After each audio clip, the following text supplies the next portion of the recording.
Hi, everyone. Welcome to the Inside Story podcast, where we take you behind the scenes of building diverse businesses and becoming a successful entrepreneur. I'm your host, Dursun Halimova, a business coach and facilitator on a mission to help build impactful businesses.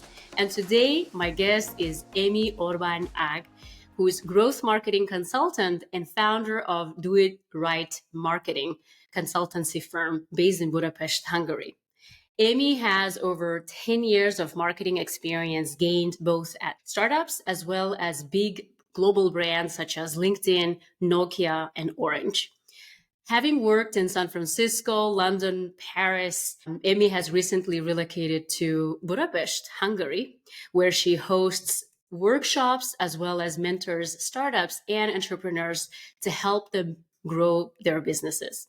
Emi, it's great to have you on the Inside Story podcast. Welcome. Thank you. Thank you for having me.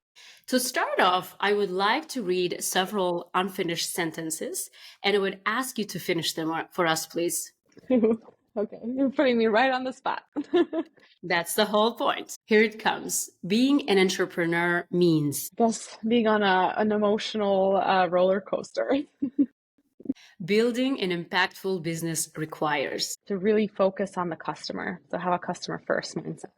failure is Not trying. success is a result of, Consistent work. and the last one, being fulfilled in life means. I guess being happy and content with where you are. Great. Yeah. Thank you so much. And I think that is one of the hardest things based on my conversations with especially aspiring entrepreneurs. A lot of people don't have clarity around what is it that they really want to do. They oftentimes realize that they're not doing the right thing or they're not in the right place, right? But then they don't have that clarity of what would bring them that contentment and fulfillment. And I think it's so important to be able to identify that and then go and live that kind of life. So thank you so much for sharing that. Yeah. All right. So we will start off to kind of give our audience a bit of overview and the story of how did you start? Why did you start Do It Right Marketing Consultancy? If you could please share with us what problem do you solve through your consultancy and for who? Yeah. So when I moved to Budapest, which was about 3 years ago, I realized that there is a big need for marketing support. There's just not a strong understanding of what marketing can really do for organizations, and there's so many different parts to marketing that can really help support a business. And it's somehow just seen as like one like big thing, like being a doctor. However, there's so many parts of being a doctor, and the same goes for marketers. And so what I really focus on is growth marketing strategy. And that is something that I see lacking in a bunch of different organizations. So be it a startup, a mid-sized company, and sometimes even larger organizations don't necessarily think as strategically as they can. But this is really what I support with is I come in and I either reevaluate what's already happening in the marketing side of things, or I build up that function completely. So from the ground up, and like, let's think about like, what is your goal? What are you trying to do? What do you have to be able to get there? And then let's see, how can we do it with the budget and the tools that you have? Or what do we need to bring in to make sure that we can actually execute on it? Great. And can you share what do you mean by growth marketing? I think a lot of people think of it as paid advertising, but as you might agree, I think it's much more than that. So what would you say growth marketing is and how exactly it helps, especially small businesses, expand their sales and business? Yeah, there's definitely a misconception of people either see marketing as, like organic social posting, like, oh, you posted on Facebook and TikTok and whatnot, and now you're about to see growth, or they see it, as you said, is that it's only paid advertising. However, it's a whole bunch of different channels as well. And it's basically orchestrating all of the different channels that you are using from a marketing perspective. So it can even be an in-person event or online events, or it could be paid, not paid advertising, or it could also be content marketing, or thinking about like product strategies. So thinking, who's your target audience? What are the goals that we're trying to reach? How are we doing it? I didn't mention web and email. So there's a whole bunch when it comes to marketing. And so the growth marketing part that I really focus on is to really drive revenue.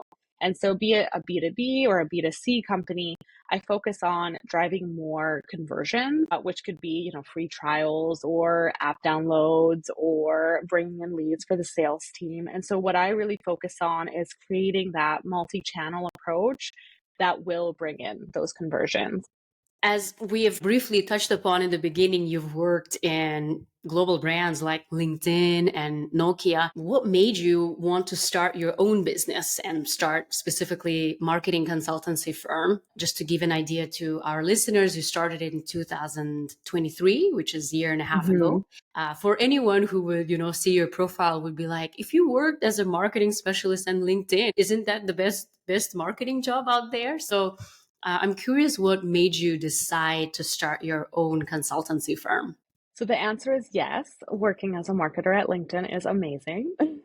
And I would recommend it for anyone because it was an awesome place to be to really, really learn at an intense speed. And I feel like, a marketer in just, in the San Francisco Bay Area, if you work there, a lot of times you're surrounded by people that are extremely intelligent, and that is something that really inspires me, being in a room where I feel like I could learn from anyone and everyone. It really, really pushes you to think more critically and to really question everything that you're doing in a good way. So to make sure that you're growing and you're being really efficient from a marketing perspective. And so that was definitely a huge highlight in my career. I really enjoyed it. The reason I decided to start my own consultancy was twofold. One, it was something that felt like I would be able to continue to grow exponentially again. So it's something that's completely new. I never in my life thought I want to be an entrepreneur. I really enjoyed working in startups and like having that really fast-paced environment. And then working in larger organizations was also really cool because I got to take everything that I learned in startups and kind of, show or like prove to myself that the tactics that we were doing in the startups was actually the right way to go or not, and like how could we do it in a different way. So it's a really cool situation to be in, to have the resources to be able to test a lot of your theories, be more creative. And then I kind of felt like this was the next step for me to feel like I'm still on that exponential learning journey, and I feel like that is why I enjoy marketing, is because I'm constantly learning new things. And so that is kind of why I decided to go into the consulting world. And so, yeah, it was basically creating my dream job. I was like, how could I do that? And then the second side to the whole thing is what I've already mentioned, that I really felt like there's actually a need for it, a need for a strategic marketing here in Budapest. And I can definitely help a lot of different startups or mid-sized companies as well. And that's been awesome to really see them grow based on advice that I've been able to give them. I'll speak for myself, but also the small businesses that I know. It's always difficult to think about your marketing in a strategic way, in a holistic way, because most of the time these companies are working with limited resources, limited human, financial resources. Having an expert like you to come in and give kind of holistic overview of like where to put your limited resources in a strategic way, I think that's amazing. And if you could maybe walk us through the steps you took to set up your marketing consultancy and getting your first paying customer. Mm-hmm. So something I read, and it was also something that we lived by at LinkedIn, is taking intelligent risks. And so the way you want to take a risk is always having a backup plan or having something that will, catch you. Like, don't jump out of a plane without a parachute. You kind of need that backup plan of how you're going to make it work. And so what I did is while I was working at Nokia, I asked if it was okay if I started consulting. And so I started consulting with minimal hours and just kind of tried to see, like, is this something for me? Am I enjoying it? Is this something I want to build?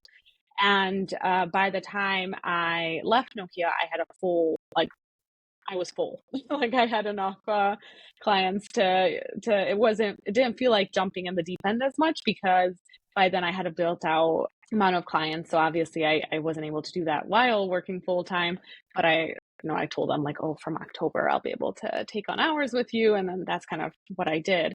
And so this way it felt significantly safer to make that call. However, it also means that I'm definitely in the boat where I always focus on client work. And I bet most agencies and anyone who works with clients, this is the way it happens, is that you always will prioritize your client work versus thinking through your own strategy. And so that's something that I've started trying to pay more attention to now that I've been doing it full time for a year.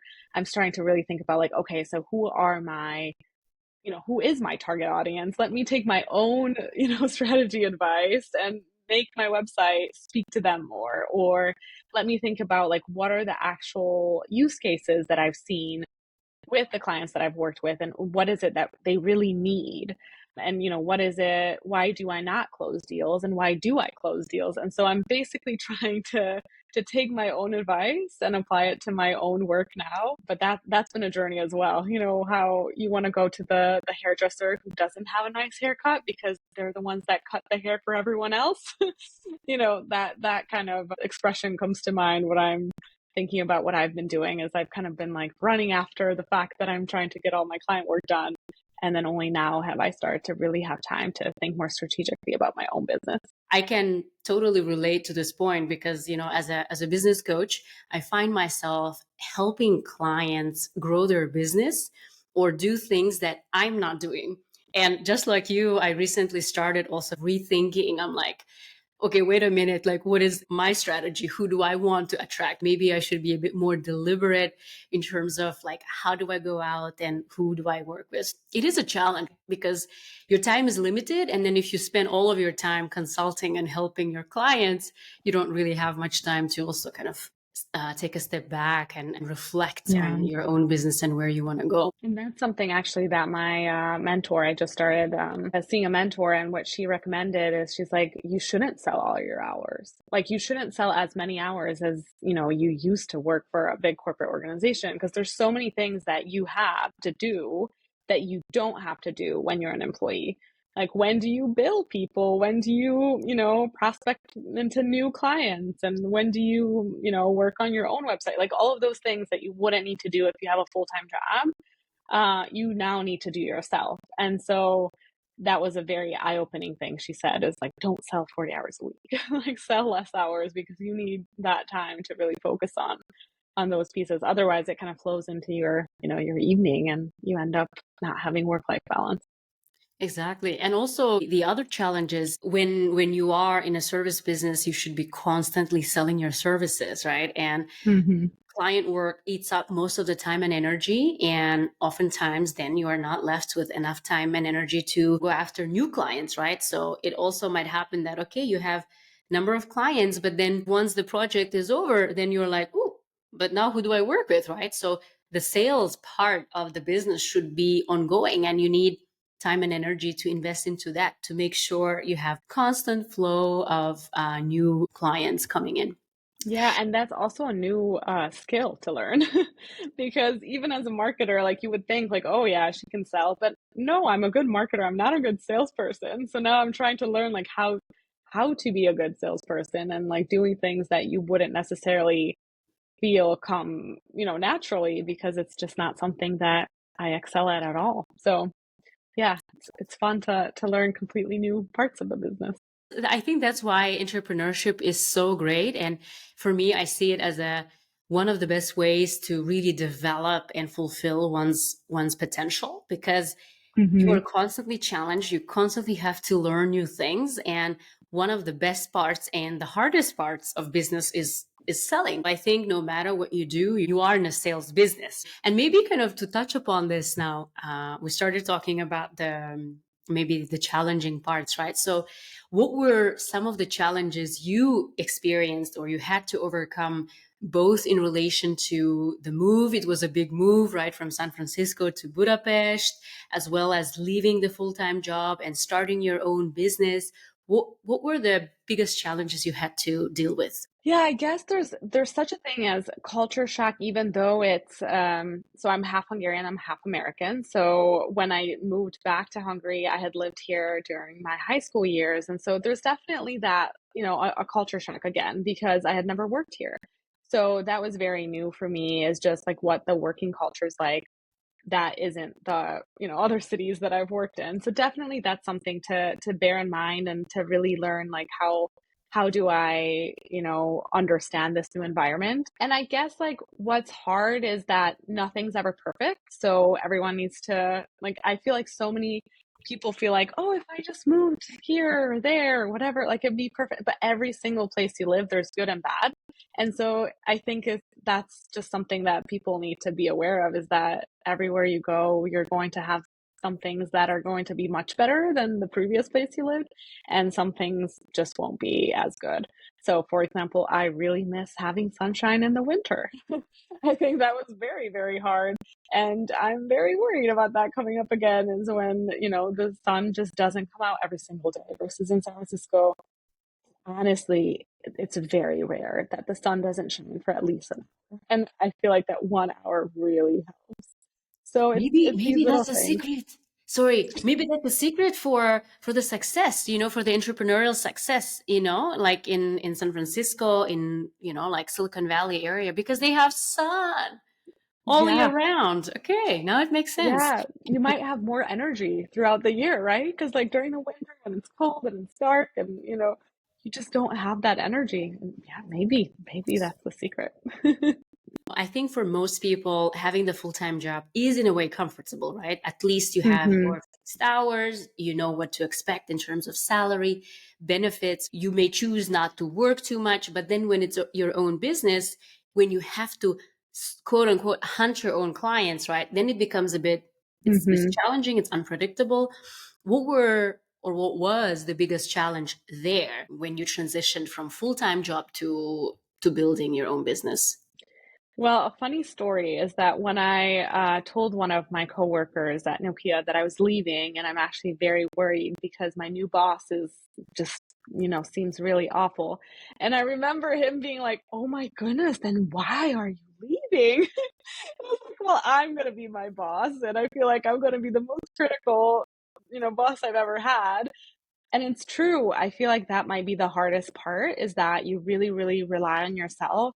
Obviously, I have imposter syndrome all the time because before I would have brands behind me like, oh yeah, I'm a Nokia employee or a LinkedIn employee or whatever. And it was, it's less personal, I guess, as well. So I became my own brand. And I feel like that's also harder to deal with from a mental perspective. But also, I'm just going to have much higher expectations of what I can and can't do. And so setting those expectations with myself is also really hard, of like, how much can you actually get done in a day? And yeah, I started scheduling time for like travel and shower and whatever, like, I don't know, if I go to my personal trainer in the morning, like, let's make sure I set up time to, have time to shower as well, because otherwise I would just like block time to, like, I'm doing this, I'm doing that.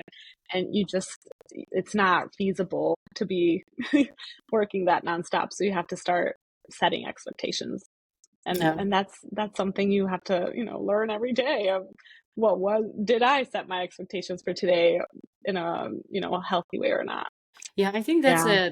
like a double-edged sword, right? It's kind of like a curse and blessing at the same time to Hmm. be your own boss, because then if you screw up, it's on you, right? It's not like, Yeah. oh, there's a manager behind me, or there's like I am under Hmm. the big brand, and as you say, you are your own brand, and if you screw up, it's very difficult to Yeah. recover from that. And generally, I think we have high expectations and we are overly critical of ourselves, Hmm. which sometimes can be a good thing, but sometimes it can be very challenging thing. It can be draining thing for sure.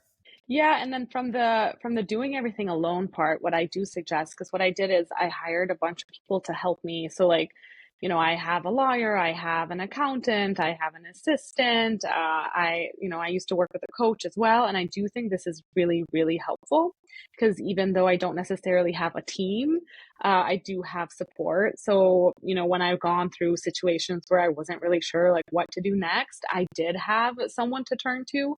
And that makes you feel way less alone. It makes you feel like you do have a team. And then everyone who supports me has been so, so supportive and like celebrating my milestones. And sometimes when, I'm like brushing over something like, okay, so like what's next? And then they're like, no, wait a second. Like, let's celebrate the fact that you reached this milestone. And then they're really proud of me, which is awesome. It's really nice to work with people like that. So you somewhat get that feeling of having a team as you would in a corporate job.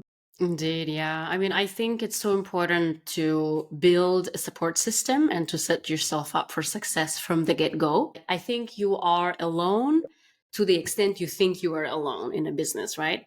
Like just like you, me too. I mean, I've worked with so many different people who bring different expertise and support. And I just cannot imagine like having had to go through this journey alone. And I think it's so important. And it's so pity that oftentimes, especially small business owners and one person businesses like you and I, we think, oh, we have to do everything on our own, right? You don't have to. It's okay to ask for help, and it's okay to give a certain task to an expert in that area and just like chill, relax. And there's so many other things that you need to prioritize, be it sales, be it, I don't know, marketing, right? So I think it's so important, and thanks for mentioning that. I think we underestimate the importance of having the support system, because it's not just about building a business. It's about growing the business. It's about sustaining the business, right?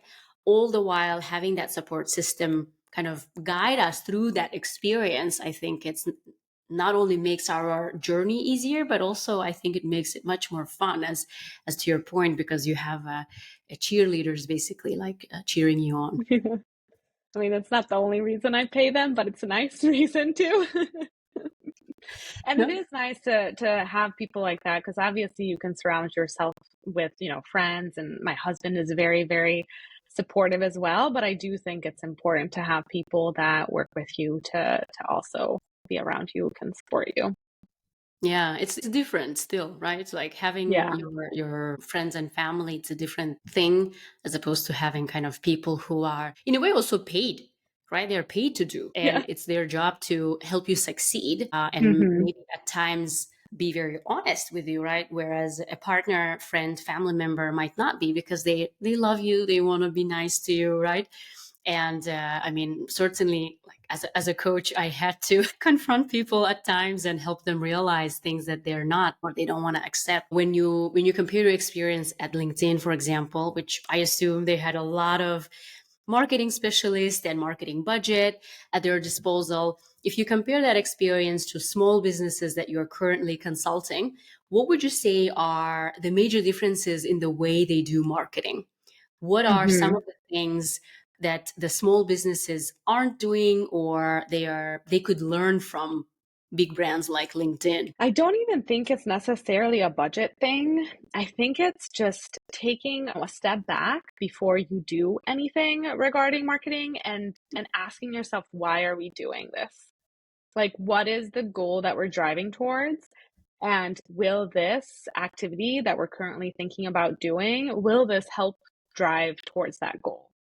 And I think it's some of this type of it's more of a mindset, I think, that needs a bit of a shift. Because if you shift your mindset to always question everything you do and always make sure that it's driving towards the bottom line, you will be able to be more efficient, because you won't waste time and resources on activities that don't drive that bottom line. And by that, you'll be able to potentially spend more on the things that do. And I think that that's the number one thing that's very, very helpful, to look at what you're doing, what's working, what's not working, track things. Don't over track, because that you can also run into that situation where you're measuring every single little thing you do, and then, you kind of lose sight of the bigger picture. So that's why I'm saying to really take that step back and think about it critically before you decide to invest in something. I think that's and investing, I mean, time and resources, not just money, but making sure your team is actually doing what's driving towards that bottom line. Mm. And what would you say then some of the mistakes you see small businesses do in relation to marketing? Are there any opportunities they are overlooking or platforms they're not utilizing enough? I guess from a technical perspective, I think tracking things better. The second you start tracking things and you understand where, money is flowing in from or not flowing in from, you'll be able to make significantly smarter decisions. You'll know which channels to invest in or not to invest in. You'll understand whether quality is what it needs to be and, which channels are driving quality and which channels aren't. And I honestly think it's tracking. If you can track things, and hopefully once you're tracking, you're also able to potentially automate more as well. I think that's what I would say, investing time and ensuring that you actually understand the impact of your work. Yeah, it's so important to have that evidence, the data to show you which direction you need to go. And I Mm-hmm. must admit, it is also challenging, whenever I look at the analytics on, be it on YouTube channel or, website analytics, some of the things are okay. It's easier to understand. Other things are a bit kind of more complicated. So Mm-hmm. I personally really try to focus on like very few big important goals, and to your point, not going too much, focusing too much on tracking, because that can be like really really overwhelming. Yeah. Well, and also sometimes you can't really tell, like, the more and more we're moving into this world of where tracking is becoming harder and harder because of, the deprecation of the third-party cookie from Google and all of that, it becomes much harder to actually track things. So it's a bit of an art and science of understanding, where things are coming from. But I do think having some numbers to give you trends is very helpful to use, and then just using a bit of common sense of like, oh, we had that go live, but for some reason we can't track it. So we're guessing that that's where that like influx of traffic came from or whatnot. And so I think it's a bit of a mix of those two. You have to find that good middle ground of what works. Amy, we're reaching the end of the conversation. I am having so much fun. I have so many questions to ask from you. It's not, I don't talk to a marketing specialist every day. So I'm enjoying this conversation. There are two questions that I still want to ask you. One, maybe in relation to your opinion, right? I think big Mm-hmm. chunk of our audience are business owners, people who have either tech-based startup, small business, or they are freelancers, solopreneurs. And some people are kind of aspiring to be entrepreneurs. They want to build their own business. So if you could maybe share some advice, tips, and strategies based on your experience in terms of what are the easiest and cost-effective ways small businesses can improve their marketing efforts. Mm-hmm. Well, number one, I would think about who your target audience is and where do they spend their time. And once you understand that, like which channel they're spending their time, invest in that channel. So I think a lot of times people spread themselves really thin and they're trying to be on every single channel that exists, and you're not going to be doing a good job if that's what you're doing. You need to focus on that one or potentially two channels if you have a bit more time, and really make sure that you're present there and you're being very consistent. Another thing to think about is marketing is a long-term game. So you're only going to start seeing results from it in a few months. You're not necessarily going to be driving a ton of leads your first month that you start posting. So I think it's also just being patient and staying consistent. So even though you're not seeing those results come in, it's going to take time. So I guess focus and patience are the two things I would focus on. Which are very difficult to do, by the way, right? Yeah. Because Yes, for sure. there are too many shiny things that you want to chase. And let's be honest, I want results today, right? So yeah, I Yeah. think this is so important to be able to really narrow down and focus in, and then have the patience to really like persevere until the results come in. Yeah. There's one last question that I want to ask you. This Hmm. question was left for you by my previous guest. They left this question without knowing who they're leaving it for. So the question reads, if you could go back in time and change one thing about your strategy, what would that be? This is funny because this sounds exactly what I asked the next guest. I told you, yeah. This is the beauty of like, having this, because people obviously like don't know what other people are going to ask. So, but it Yeah. also tells you about the importance, right? So it means Mhm. maybe this kind of question is on the mind of many entrepreneurs. Yeah. I guess what I would say is to try to focus on my own strategy a bit earlier.